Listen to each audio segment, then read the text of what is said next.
Welcome to Backstage with Becca B with special guest Emma Pittman.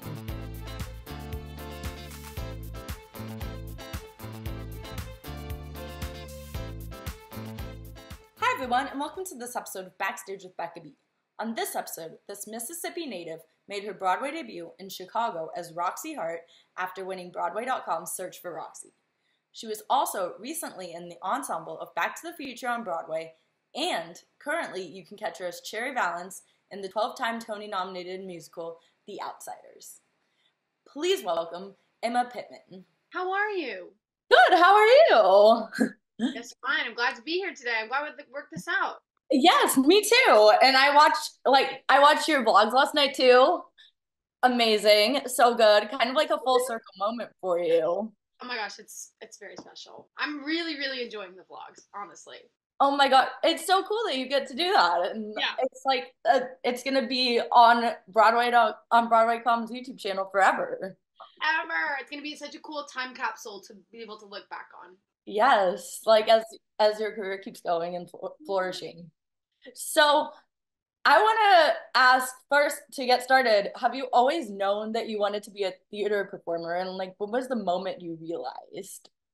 I grew up dancing. I started dancing when I was 2 years old, and then I went to a new school in my ninth grade year, and that school had theater. And I mean, when I was 4 years old, I saw Beauty and the Beast, and by that I mean I left right after the first number because I was afraid of the Beast.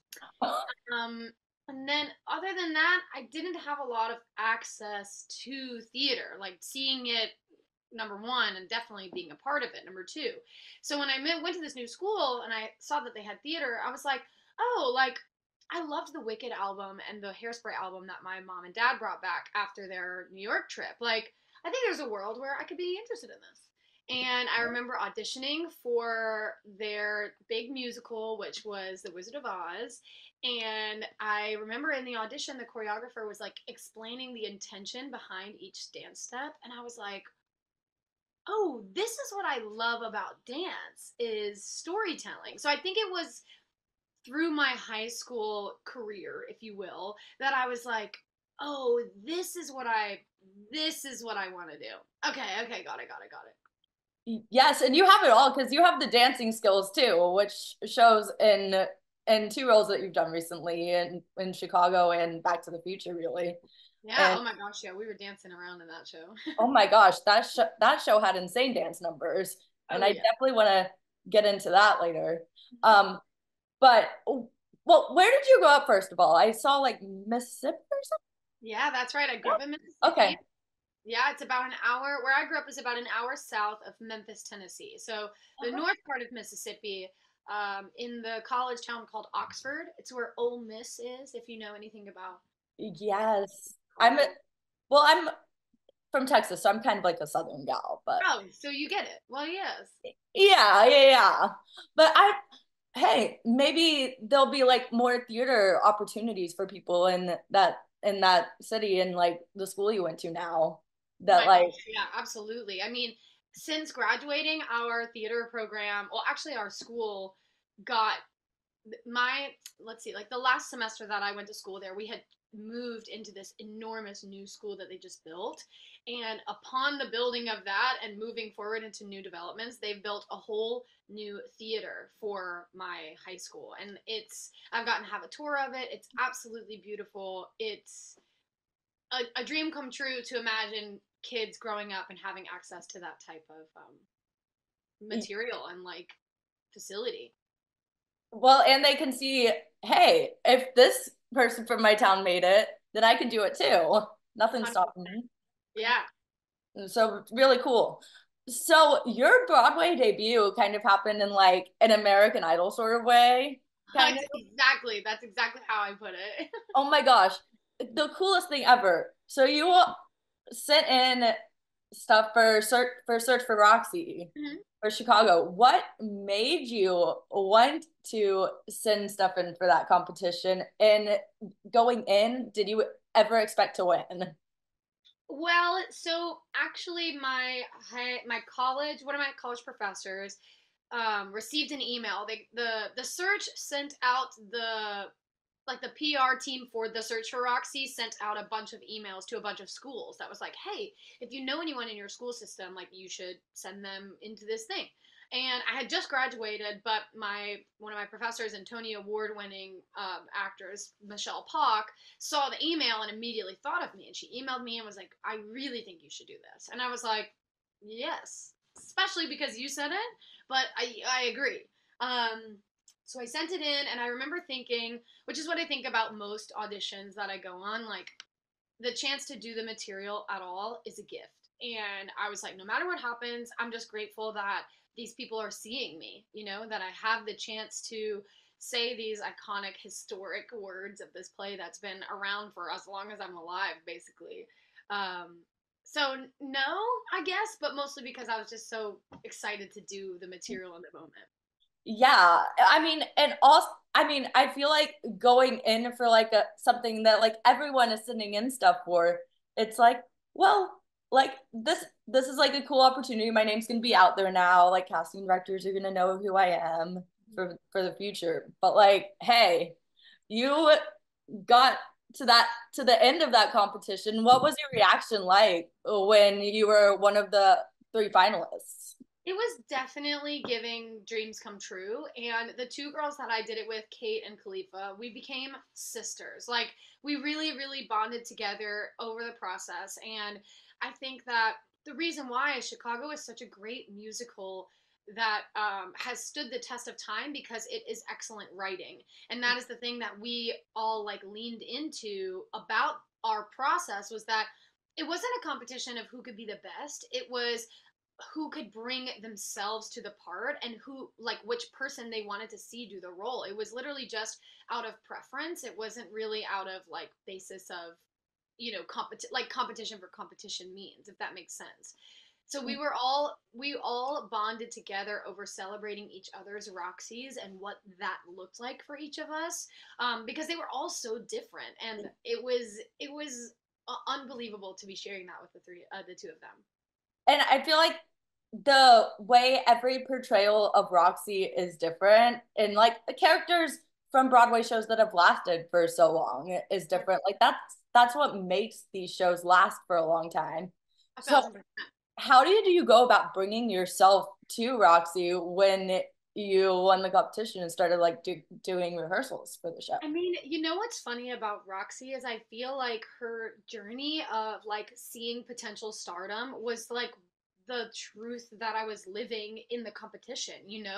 She starts the show in a a feud with her the person that she's sleeping with who isn't her husband, and when she finally gets into Billy Flynn's office and she realizes the potential of becoming this star that she had always dreamed of, but she let the dream die. That, I mean, the idea of seeing that dream come true, the Roxie monologue into the song Roxie was like literally the process of the search for Roxie for me. Like the idea that, oh my God, I could be in this show. Like I could win and I could potentially play this part, which is a dream come true to say the very least. Yeah, I mean, and it's just like an iconic role. Everyone knows it. I feel like it's such a it hooks tourists too, specifically for sure. A thousand Like, percent. I mean, I can't see it not being sold out every night because of that fact. Um, and I was searching YouTube last night and saw a bunch of comments that like said how much people adored your fresh take on the character too. So a hit. Aw. Do you remember the day you made your Broadway debut and what was it like? Oh my gosh, absolutely. I remember it was the thing that is the memory that is like most ingrained in my head is in the opening number of All That Jazz. Roxie makes an appearance and you see her run across the stage with Fred Casely and then they go up into the bandstand and disappear. And I'll never forget like coming around the corner and just being like absolutely hit by a wall of applause and screaming and snapping and wooing, and it was just I never felt so much love and support from a full house of people. Like most of those people were there to see me. I wasn't like every seat was someone that I knew, but it was pretty close. I had lots of people in that house that had been just dying to see me, and I'd never felt so like celebrated and supported throughout that whole process, but especially in that moment. That's so cool to have so many people like come out specifically to see you in the show. Crazy. What an honor. And like it says a lot, I feel like, about the connections you've made Oh, through year and past, probably. agreed. And is it like a pinch me moment to walk to a Broadway theater and walk through the stage door too? Oh my gosh, yeah. Especially right now at the Jacobs, the way that our like stage door is connected. It's we go through this alleyway and then we get buzzed through these big doors, and into those doors are three stage doors. We are like in this neat alley situation where we're next to the Jacobs, next to the Golden, across from the Majestic. And we like all share a stage door entryway, basically. And it's just to think about all of the shows, all of the history that has walked in the same place I'm walking in is stunning. Yes. Do you have a favorite memory from doing Chicago? Oh gosh, a favorite memory. That's tough. Let me think. I mean, it was your Broadway debut, so that was huge. Enormous. I think I think one of my favorite memories was opening night. The dance captain came into my room, and he had brought a bottle of rosé and a one single rose. And he's like standing at the door, and he starts tearing up, and he's like, "This is how Annie would welcome people, to their opening night of the show." And I just felt like I had to do this in honor of her because she had since passed, obviously, since the Search for Roxie. Like, she passed away during COVID.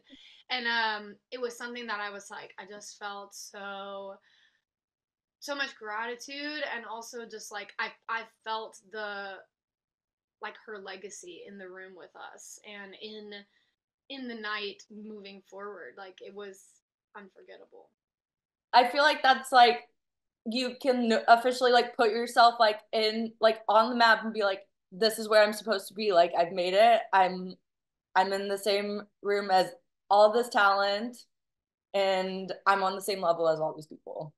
And she saw that in me, like, I think a lot of actors, a lot of artists have their own imposter syndrome. I mean, I think we all do, even if Yes. you're not an artist, even if you're just someone who creates something, whether it's something for your job or something for your family. There are days where you're like, what am I doing? I don't know what I'm doing. I'm just some average Joe on the street, really, when you think about it. But there's always something so special and uplifting and unforgettable about the people who recognize you on your journey, who look you in the eyes and really see you, and they're like, no, you're Yes. you're supposed to be right here because I see that in you, and it meant a lot for that to come from someone like Anne Ranking. Yeah. Oh my God. That's an honor. Honestly, I would be so 100%. like 100%. I'd be so mind blown because I grew up on the 1980 something Annie. So, oh. Yes. It's so good. So to kind of segue into Back to the Future, I Hmm. want to ask, since we talked about the dancing, how growing up, how did you become a well-rounded performer with the ability to both sing and dance and do it at the same time? Because that's not an easy skill. It's actually really hard, and it's something that I feel like, especially when you're learning a new show, you're reminded that it's hard. Like Because humbling. it's something like, once you learn a show, after a while you've got it in your body, you're like, all right, yeah, I can do it. But when you're first learning a show and you're like negotiating, like, okay, do I actually have the breath support here after this layout to sing the note that I'm singing? um but yeah, Back to the Future. Okay, so dancing was always a part of my life ever since I was 2, and the studio that I went to was a like competition studio. I'm using air quotes here for the people who are just listening. Um because when I say competition, I feel like people think dance moms, and like that is the elite form of competition, and I was like way down at the bottom, like typically like thank you for participating type, awards just because we were a small studio in Mississippi that didn't have a lot of outlets to great training. But we had a lot of passion and we had a lot of great teachers who did believe in us and taught us a lot of different styles of dance. I grew up tapping, I grew up doing jazz, I grew up doing hip hop, grew up doing contemporary, like all different styles of dance. And through going to competitions which had something called convention, which was where the judges of the competition would teach classes during the day. So I had the chance to learn from other people when we would go to competitions and grow as a dance artist. And so that's a little bit about my dance history, if that makes sense. And then when I got to high school and I really seriously wanted to do theater as my career, I went to the Joffrey Ballet Summer Intensive every summer in between the years of high school so that I could get a little bit more technique under my belt. Because the one thing that my dance studio didn't have was a great dance, like a great ballet core. So I didn't have a lot of technique until really I graduated high school. I mean, wow, that's an impressive camp to go to. You get to like Absolutely. put that on your resume. I think, yeah, I put it as some of the people that trained me because there are some really iconic and memorable people who teach at the Joffrey Ballet who are also a part of the like community of performing as well, not just training.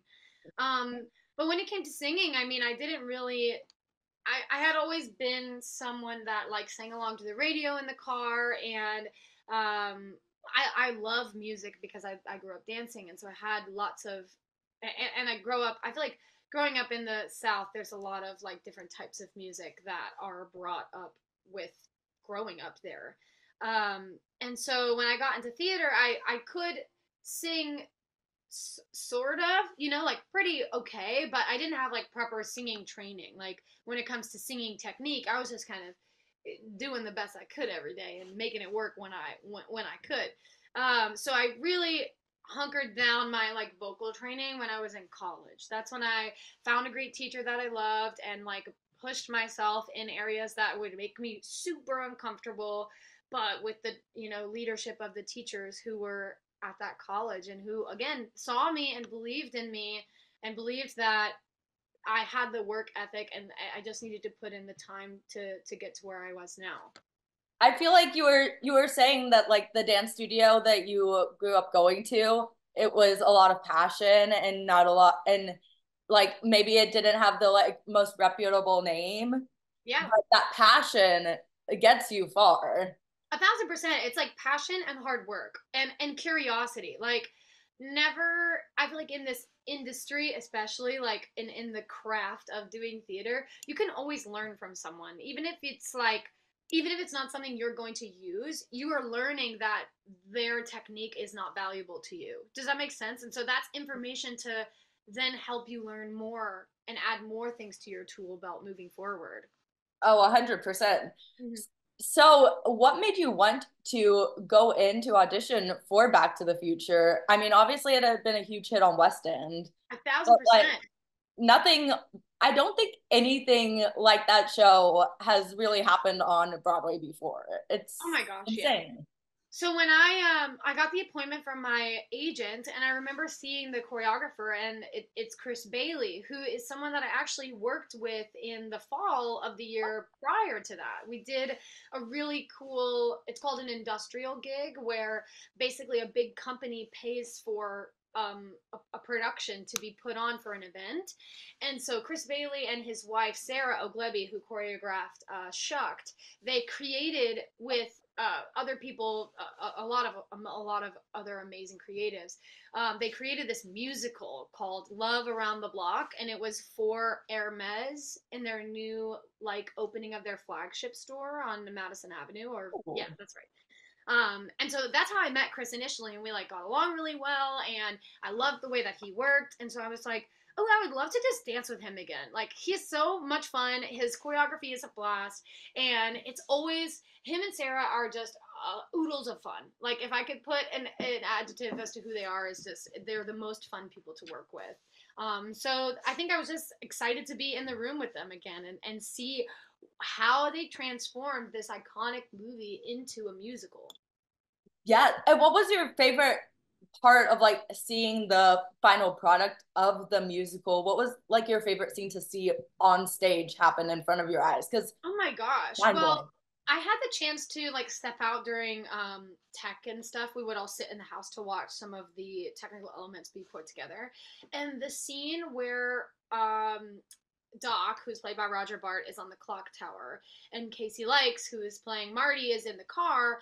That whole sequence is, I mean, it's one of the most cinematic things I've ever seen on Broadway. It's so captivating, it's so realistic. It's like it makes you very, very stressed. And then Yeah. just the tech overall enhances all of those exciting storytelling moments.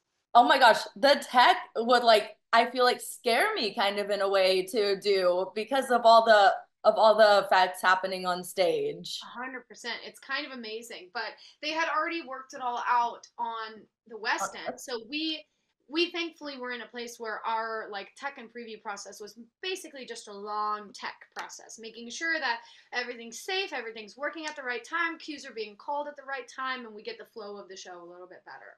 Yes. Well, and like safety too. So, 100%. Oh gosh, oh yeah. my gosh, with that many effects and a flying car on stage. Hmm.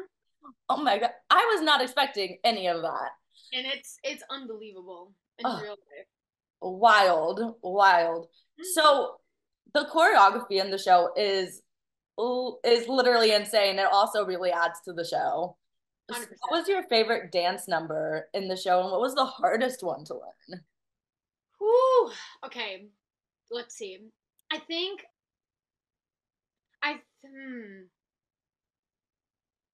I think the hardest one to learn was 21st Century because and that's the opening of Act 2 where we are in a dream world of Doc and we are kind of in a way like his minions. Like that's I think about like the minions with Gru. Like I feel like that's what we were for him. Was just kind of like beep boop bop boop beep beep futuristic minion that helped him create more time machine stuff. And the choreography in that number was especially difficult to learn because we basically learned like the movement language. We learned like all the names of the movements and we would like practice them one at a time and then we were broken up into groups and we were like, okay, you're going to do this part for 4/8 counts and then on the third you're going to do this variation of this thing. So it was just like it was very serious dance learning, and it was just our brains were like an egg that had been flipped like too many times by the end of the day. But it took the longest to Together. learn, but it was one of the most fun to do for sure. It's so silly, and once you get it under your belt, it's a blast. And it comes together. It looks great from an audience perspective. 100%. It was just the learning process was a bit like, okay, do it one more time. No, yeah, I just need one more time. Yeah. But my favorite number to do would be a deep dive in, which is like the Oh, first dance number that you see at the fish under the sea dance. And I love that number because it's the first time that I get to dance with my partner. His name is Will Branner. And I just absolutely loved dancing with him. And that number is so fun. And yeah, it was the first time we got to connect before we did the big dance number that we do at the dance, which is called Johnny Be Good, where we're like flipping around and being thrown upside all the down and all that kind of stuff. all the insane stuff. And you'll have that show has great audiences because I Oh feel my like gosh, everyone a comes to blast. like it appeals to kids too and like school field trips. So the school field trips come Absolutely. to see it and those kids are involved in the show. Oh my gosh. I was sitting like in front of a group of field trip kids when I Oh. saw the show and they were not happy with the kissing in the show at all and they made that very clear. Ew, gross. It was adorable. So I want to talk The Outsiders, which you're currently in as Cherry. That's right. Oh my gosh. And I did see on your Instagram that you were a fan of like the original of like the book movie growing up or in high school. So I saw like a post. I think that's a like 10th grade you would be honored. So going in, like when you saw that this was becoming a stage show, what was your reaction? Because I personally love The Outsiders too, so. I felt very like, yes. Well, yes. I was like, I can't wait to see how they're gonna adapt it to a musical because the story is so good. I remember the book reading it when I was in middle or in high school, and then I actually did a play version of the show when I was in the 10th grade. That and I played Marcia, and that's why I was like, I wanted to be Cherry at the time, but the girl who played Cherry was a senior, and it just made more sense to the casting of the show. So um, the story has been a huge part of my life, and I always felt that I specifically related to Cherry growing up, and I was like, I just can't wait to see how they adapt it because adapting a book or a movie to a musical is no easy feat. I mean, it's a completely different medium, and so different different things work and some things don't work. Like I think one of the things that I feel like I was nervous about was like how can they make it so realistic? Because I mean, there's so many characters in The Outsiders actually. Um, Like there's Ponyboy, there's Soda Pop, there's Daryl, there's all these people, but then there's also a lot of adults as well. Like there's a lot of people that hold a lot of impact in the show's storytelling. And I just think that the way that they adapted it and allowed it to be more concise is it makes it really, really work for the stage.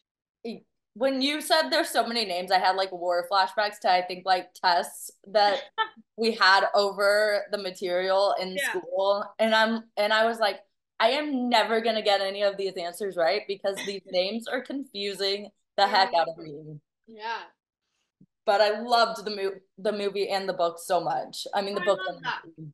It was like a staple. One of the only books I'd probably ever finished in Oh, and I school. feel like that's a lot of people's experience. Like that's the same with Sky, the guy who plays Johnny. He was like, it was the first book I finished when I was reading in school.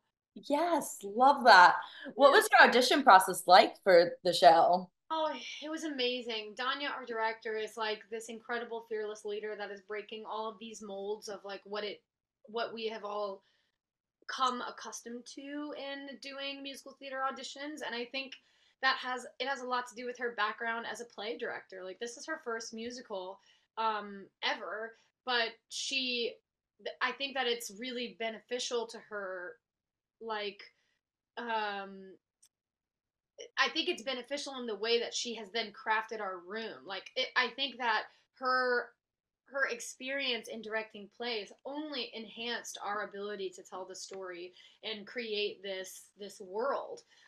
When we first started auditioning, I walked in and there was a chair in the middle of the room, and they were like, "Have a seat," like we just want to talk, we want to get to know you. And Danya Oh, asked so many questions about who I was, where I came from, what does the book mean to me, what is like some of my big life goals, and like she just wanted to get to know. And that's for everybody, not just me. It was like every single person that she auditioned, she basically interviewed first. And it was kind of amazing because it like lowered your like stress anxiety. levels. You're like, oh, okay, that's a person, I'm a person, everything's cool, I'm not stressed now. And I got to tell her about my like love for the story and how I did it in high school, and how I'm just excited about the idea of this play becoming a musical, because I do think that it lends itself to have a beautiful melody behind it. And I at the time was injured. I had hurt my ankle, and so I couldn't dance for the Coopermans. But they had good. I had a good word put in for me. The people that were at the casting agency spoke very highly of my dancing, and so they just put their full trust in me. And I first got cast as Cherry in a workshop that they did in the fall, and it was the first time I got to know the material and got to know the people in the room and got to know. I had also never workshopped a musical Wow. before, so it was a whole new world of like there Experience. are no rules. Like Danya made such a great um, room of curiosity. She always encouraged us to question things and to be open about things that maybe didn't make sense, because that's the only way that you're going to get specificity through the storytelling, is by asking. Um, so yeah, the audition process was really personal and really chill, and I just, every time I went in, I felt very supported and like rooted for, and I felt really honored to be doing, to be a part of it, even just in the room. I mean, and workshopping the material, it sounds like there was like a lot of flexibility in the within the room for you all to be like, 100%. hey, maybe this should be a little different in the show. Like it's 2024 or 2023 at the time, I guess. Hmm. Maybe this should Yeah. be a little different and like more present day or Well, something. yeah, I think initially when Danya came onto the project, which I feel like was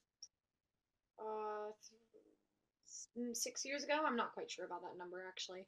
But when she started on the project with Adam Rapp, the writer, they wanted to make it more of a modern, or not even modern, more of a realistic telling of the book when it was written.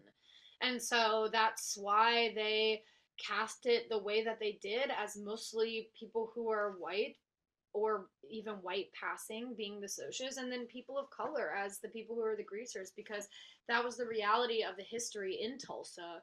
Like, it is, in a way, it is a historic period piece. It's not, but also it is just a story that people can relate to, and feel seen in. Oh my Um, God. yeah. Definitely. So going into the season, is it intimidating for like this is like one of the biggest Broadway seasons I feel like in recent history. Is it 100%. intimidating as a cast to go in and open a show at the same time as so many other shows that are highly talked about are opening? I think because of the room that Danya created, we had like a really beautiful meet and greet with the full company, like including designers, including creatives. And I'll never forget that she mentioned like commercial and like good storytelling are actually like this. And if you strive for one more than the other, then they won't be able to live and like coincide together. And the the base of this experience for everyone has been wanting to just tell this story at the most truthful way that we can, and that's from a lighting perspective, a sound perspective, a design, all the designer and actors perspective. We're like, we all just care so much about this story, and the impact that it's had on us, whether it was from the book or the movie or the musical, and we just want to share it. So I think the pressure, while it's always going to be around, like the fact that people are there are a lot of things going on Broadway. What we were really excited about was just the chance to tell it to new people who maybe have never heard the story. Yeah, and I feel like that speaks to why the show got so many Tony nominations. Because 100%. you got 12 Tony nominations and it's just like Crazy. the truthfulness and like not over trying to make it something perfect and something that like will maybe attract tourists or like be like the main tourist attraction.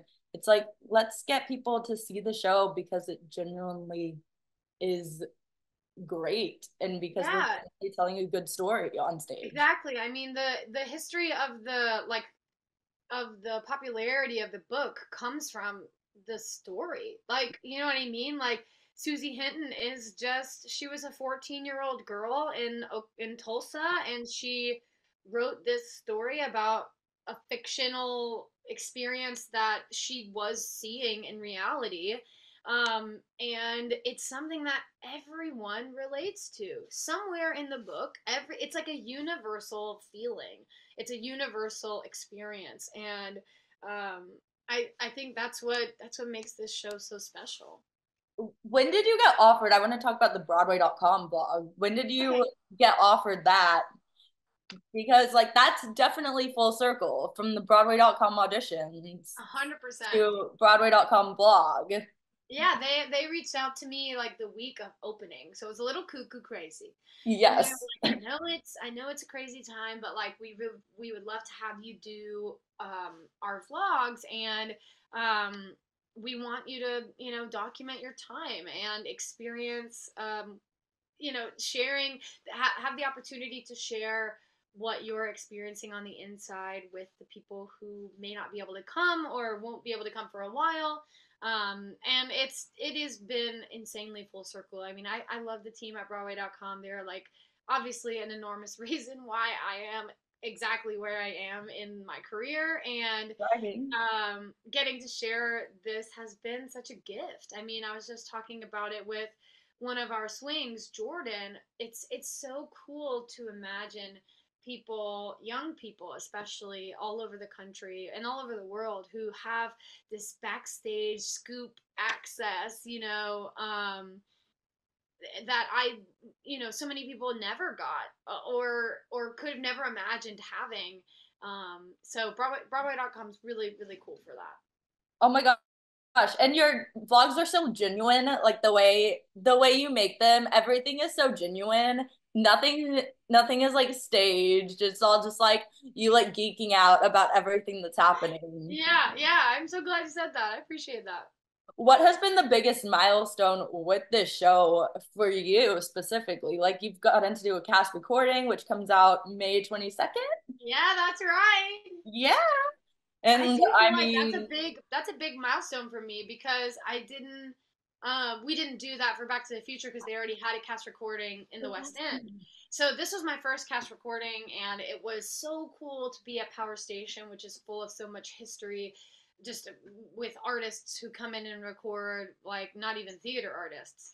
But I couldn't help but think about that Wicked album that I just wore out in my house, making up my own iteration of Glinda and Elphaba by playing both parts, of course. yes. I couldn't help but think about, that's going to be somebody else's experience with this album, and that's so cool. Yeah, someone's gonna definitely listen to it on loop when it comes out. And 100%. can you tease some of your personal favorite songs from the show and why? I think one of my favorite songs is it's called "I Could Talk to You All Night," which is a song that Ponyboy and Cherry sing, me and Brody. Ah, And Danya sent the two of us a sweet little note. I think it was yesterday actually, about how the song is when they meet in the drive-in and they start to get to know each other, and then they both kind of see each other past the way that society sees them. Like for her, the pretty rich girl that has everything sorted out, and for him, the like dirty grease young kid who has nothing going for him. We both connect on something that is bigger than us. We connect over art, we connect over literature, we connect over the sunset. And it's like a connection that I feel like a lot of people have experienced with maybe a best friend, or maybe a lover, or maybe a family member, or a teacher or something. Just that kind of like seeing each other for the real person that they are. And that song is so beautiful in capturing that. And Danya shared a message from a friend of hers who felt that same way with their wife of like many, many years, and it was something that was really, that meant a lot to him. And so I think that might be one of my favorites because it's a joyful experience to go through every night. oh my goodness. I love that it's like not a contrived show. That it's just like all that it's just like real and it makes Yeah, you feel real things. It's like relatable agreed. kind to see. So you were asking someone in the vlog what they would say to Tom Cruise if he came to see the show. Uh-huh. And Diane Lane has not come to see the show yet, That's has correct, she? not yet. But she said in an interview I saw I last saw night the online interview that she too. wants to come see the show. So what would you say to her when she comes to see the show? Oh man, before or after the show? Both. i think that I think that I would tell her, I think I would say thank you for the portrayal of Cherry that she gave us in the movie. I think that it's one of great strength and great complication. I think Cherry on paper can be read in a very like surface level way, but I thought that she gave an excellent like depth and I don't want to say mystery because I don't really like that word, but a great depth to who Cherry was, and it's definitely an inspiration for me, of course. And then I would thank her for coming because it would be like so cool. I do think that she does plan on coming to the show, so I would just thank her for making the time to come and support a legacy that she is such an enormous part of. Oh my gosh, yes. I mean, I can't wait to see when she does come to the show because she seems very serious. Like I Yeah, can normally read people well. And she 100%. seems very like I definitely want to go see the show. So that's really cool. Yeah, And you get to bring Cherry to life on stage for the first time. So yeah, she'll get to see your portrayal it'll be of so cool. the character. Yeah, Like you bring yourself to her. 100%. Awesome. So, how would you convince people to come see The Outsiders on Broadway? I mean, obviously, it's getting all this buzz with the Tonys coming up. Hmm. I'm coming to New York next month, and it's one of the two shows that I want to squeeze in. Yay! Oh my gosh, can't wait for you to see it. I think one of the biggest selling points for me, like reading it initially and hearing it, is the music. I mean, the music is so Americana. It's so unlike a lot of shows on Broadway. I mean, right now, but like ever, like only the only other music that kind of reminds me of it is like The Great Comet of 1812 and Once. Like it's very acoustic driven, very guitar driven, very story like just classic singer songwriter storytelling, and I think it's really catchy and it gets straight to the point. um the writers of the music and the writer of the book are so good at using so little language to be very like clear about what these kids are going through. It's really captivating. And you all got to meet the writer of the book, right? Uh-huh. Oh my gosh, epic. She's amazing. That's so cool. You all met her for the first time at opening or before then? So actually, a group of us flew to Tulsa right before rehearsal started, and we got to meet Susie there, and we got to have Oh, dinner with her and talk about the book and talk about the characters. And she was so nice, and just she loves the book. I mean, she loves the characters. She was an enormous part of the movie, and she was on set there, and like she's really cool, and it's an honor to meet someone who is, I mean, like, has this enormous commercial piece that is so real, that touches so many people, and she's excited about it growing into its next thing. Like, she is not like, she's not, she doesn't have a lot of like, no, that can't be that. It has to be this way. She's like, no, I, put your own I need spin. you to let it be new. You need to make it what it's gonna be now to touch people of today. Yes. So she's really cool for that. Oh my gosh, that's iconic. Mhm. That so many iconic moments have happened so far, and it's not even Tony weekend. I know. Wow. So I want to ask, what's some dream roles in the theater world that you have, besides both Elphaba and Glinda at the same time? Correct. Thank you. It's like the painted face thing. Uh, I you can do don't it. know if I have any dream roles, and I know that's kind of kooky, crazy to say, but I think a lot of this industry is time and place. Like I could say I'd love to play Cassie, but that's gonna take a while, and that may not come to Broadway at the time that I'm right for that part. Like, you know what I mean? So I don't typically like ruminate on part goals, just because you never know. Yes. Is there someone you're dying to work with on a Broadway stage? Oh, that's a good question.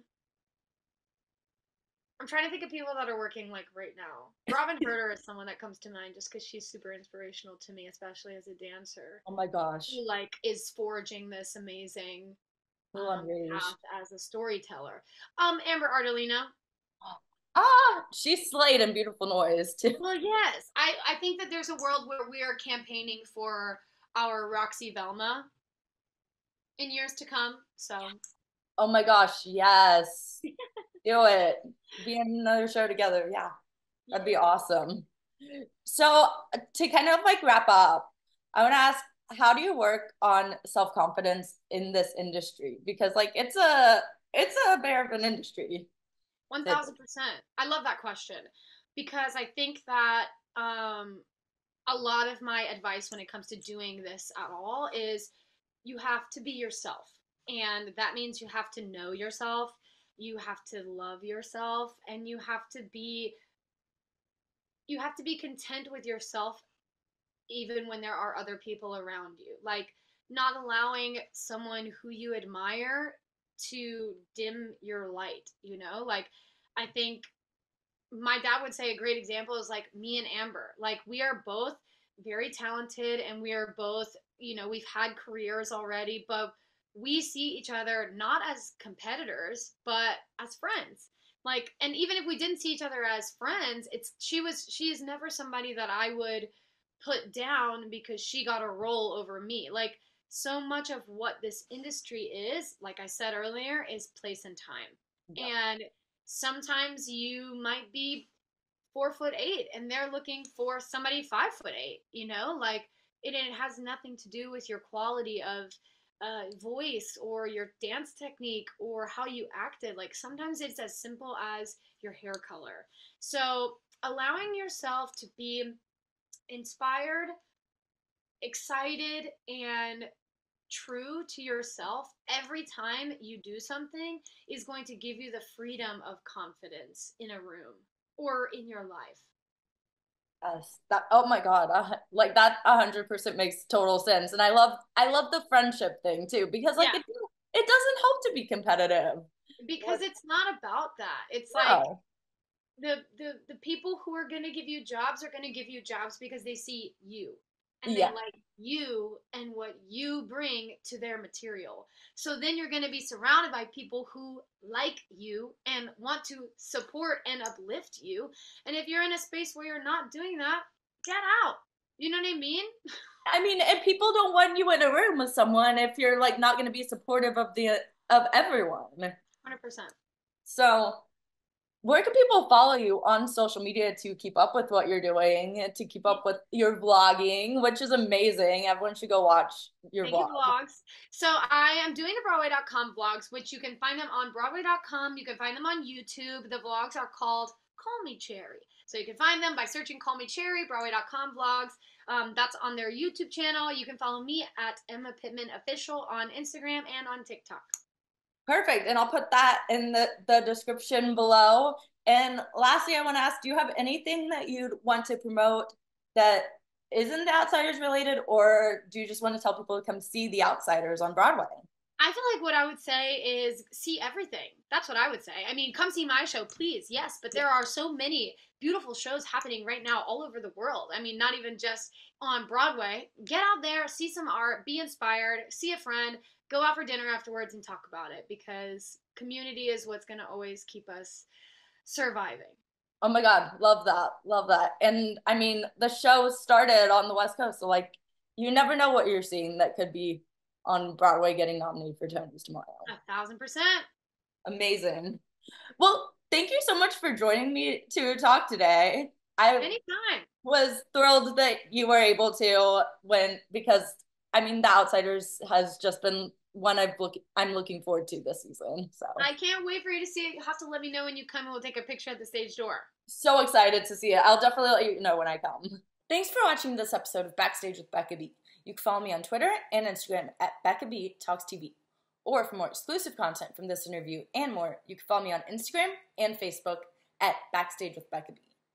Make sure to subscribe to my channel and like this video, or if you're listening on Apple Podcasts, go ahead and give me a 5-star rating. Thanks for tuning in, and I'll see you guys next time. Bye!